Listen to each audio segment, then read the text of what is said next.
just keeps getting worse for the Philadelphia 76ers. Just when they are getting closer to inching back to full strength, another notable name lands on the injury report as Andre Drummond is the most recent name after leaving the matchup with the Brooklyn Nets due to what could be a potentially severe knee injury. Paul George did make his return, but another huge hit to the Sixers roster. To reflect on what we know about Andre Drummond's status to this point, what this means for this Sixers team, and why I do think this is such a significant deal, and really highlight a couple things about the victory as well. The Sixers have now moved to 10-8. I wouldn't say a business-like victory, as it was a little bit up and grabs near the end of that third quarter, start of the fourth, but ultimately they were able to keep an inferior team at arm's length and pick up the wins. A win is a win. You got to pick them up wherever you can, and I do commend the effort for that. But the story of today is absolutely Andre Drummond here, and shout out to Aaron Grugan, who tweets out here, Sixers Andre Drummond heads to the locker room after appearing to hurt his leg here. Hard to see if he bumps knees with Kyle Lowry or just lands awkwardly, so not going to speculate. Broadcast showed him eventually being pushed down the tunnel via wheelchair. Now, obviously, not a great news or not a great place to start there. I didn't want to pull up the video because, number one, we get a copyright strike for that. And number two, I don't think it helped that much with the clarity of what exactly happened. That we saw Andre Drummond rising up in the second quarter for what would have been his fifth rebound of the game. Came down, and you could hear it through the screen, him letting out a bit of a cry in pain there. Went down grabbing his right knee, needed to be helped off the floor in its entirety by Hunter Salas and Janai Broom, and a little bit of that arm-in-arm carry there. And then ultimately the next time that we saw him was a little camera pan to the sideline where he is in a wheelchair and being wheeled to the back room. Not a great sign there. We're not going to overreact too strongly here until we get more information for what the exact injury is. That at this point in time, what we know and what is being made available by the Sixers is that he was ruled out for the remainder of the game in what is being called a right knee sprain here.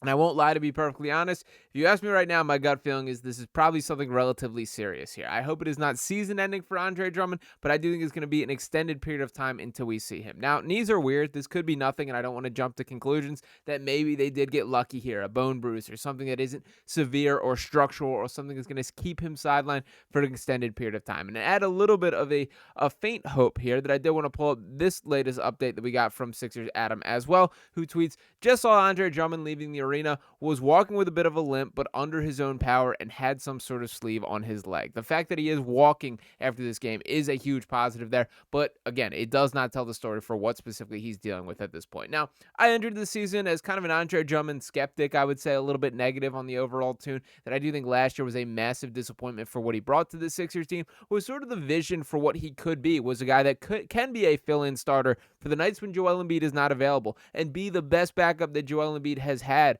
when he is available and on the floor. That is the version of Andre Drummond that has shown up this year. And to give the full stats and replicate what he's done this season, we're talking about 24.2 minutes per game, 8.3 points, 10.7 rebounds, 54.1% from the field, and the three-point shot becoming a legitimate weapon in the Sixers' offensive attack. Shooting 40.9% from beyond the three-point arc, he trails only Tyrese Maxey for the best perimeter three-point shooter on the Sixers. Probably not great in that overall regard. That you probably want a couple names ahead of him on that list, but it is a testament to the work that Andre Drummond did put in.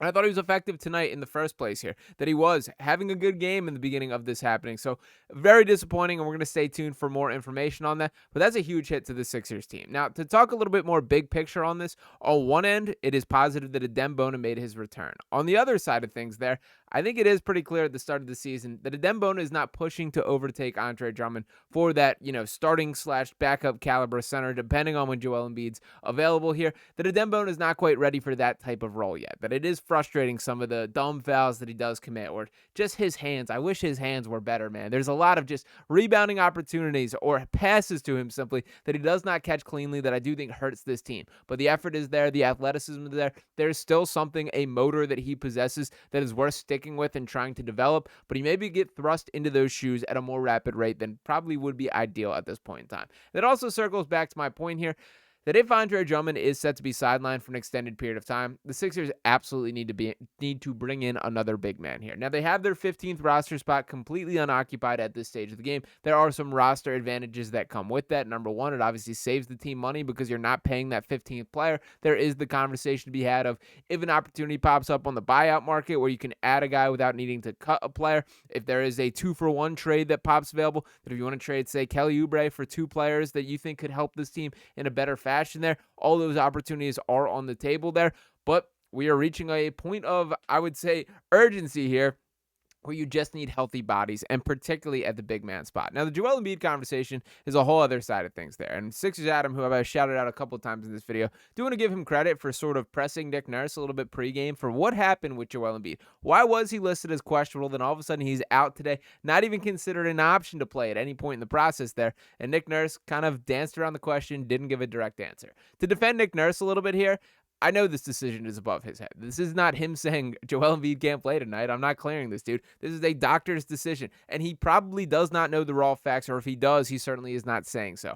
I lean more towards the sides of things is he's just as frustrated as anyone in this process that he wants the guy on the floor, and he doesn't have a fair answer to give. He doesn't have an answer that paints his guy in positive light, so he just has to give, the company line here. Whatever he is told to say to the media, that's what he's going to continue doing. I don't think this is a Nick Nurse problem, and frankly, I think it would help clear a lot of stuff up if somebody else would step in front of the media. I've seen the Phillies did it with Zach Wheeler when he was shut down with the blood clot, of having a doctor specifically answer questions next to Middleton there, speaking to the media of what is the exact situation. I think something like that would be very beneficial with the Joel Embiid conversation, but nonetheless, we know that it's not getting better. We know this has been a continued process here, and ultimately, it sucks to be back in the spot of, this is something's up, something's weird, and somebody's not being entirely truthful on this entire process. But that is a complete sidestep to this. That with that being the case here, Andre Drummond's role is even more important, and without him, they're going to have to figure something out. So we're going to stay tuned for more news on what exactly he's dealing with. I'm sure there will be updates in the coming days.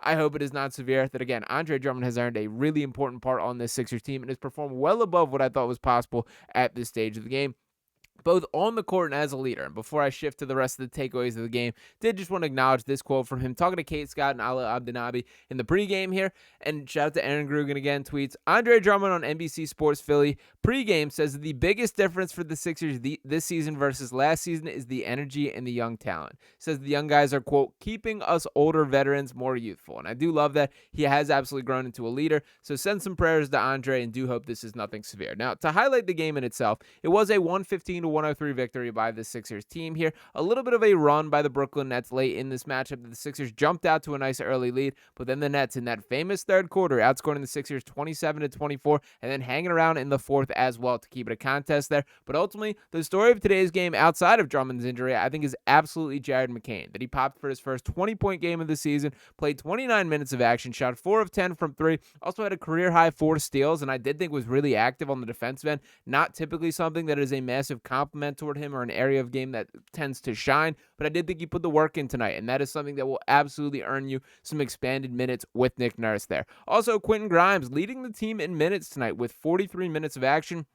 He finished with 19 points, had 9 assists there, which is nice. 5 turnovers, which you did feel those, I won't lie, while watching, but he did have 2 steals, 3 boards. I will say about Quentin Grimes directly here, man, I aspire to have the amount of self-confidence that Quentin Grimes does when he has the basketball in his hands. Some of these just shot attempts, the way that he's shaking bigs, trying to get to the lane, some of the passes that he attempted, I think he's basically incapable of passing on the move, but he still tries it on a lot of occasions. That was probably all 5 of those 5 turnovers that he did pick up tonight.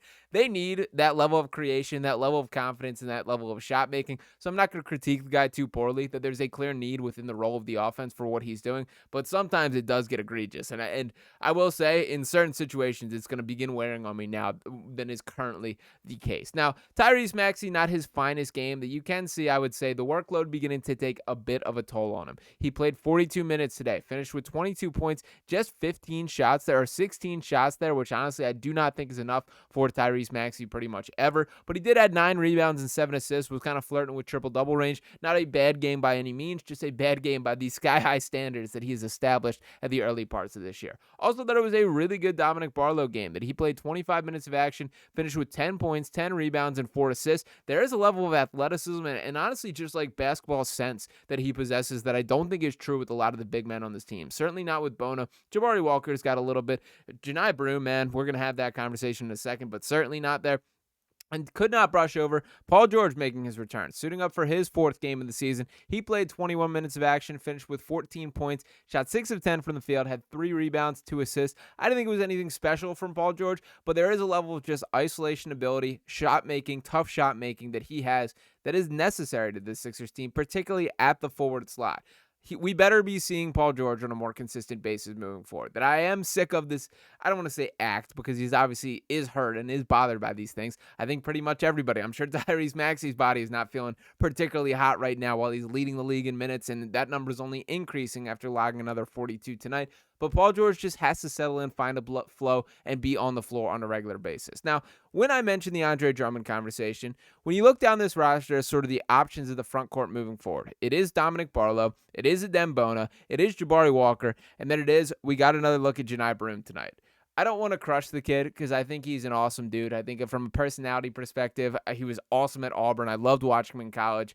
I just don't see any pathway to this dude being remotely a competent NBA player. He's undersized. He's not a good shooter. He's one of the worst athletes in the league. He just looks overmatched from just about every single angle there. I think it was a waste of the 35th pick. I felt that way at the time. I was pretty open about that at the time. I hoped I was wrong. I don't think I was wrong about that. I don't think that there is a pathway to Janai Broome playing impactful minutes on the Sixers team now or really ever. He's also like 25, man. This isn't a guy that is like, Yegor Demon on the Nets that you're waiting for him to take that leap. This is who he is, and I don't see the pathway there. I don't think that is an option that we can count on in this Drummond absence. So did not want to end on too much of a negative there, but did have to make that known. That front court is now an issue. Send some prayers for Andre Drummond. A win is a win, and we will see what happens from here. So appreciate you guys tuning into this video here. Make sure you're smashing that subscribe button if you have not already. Drop a like on this video. Appreciate you guys for tuning in as always. We'll be back talking to you next time right here on Sixers Digest. Peace.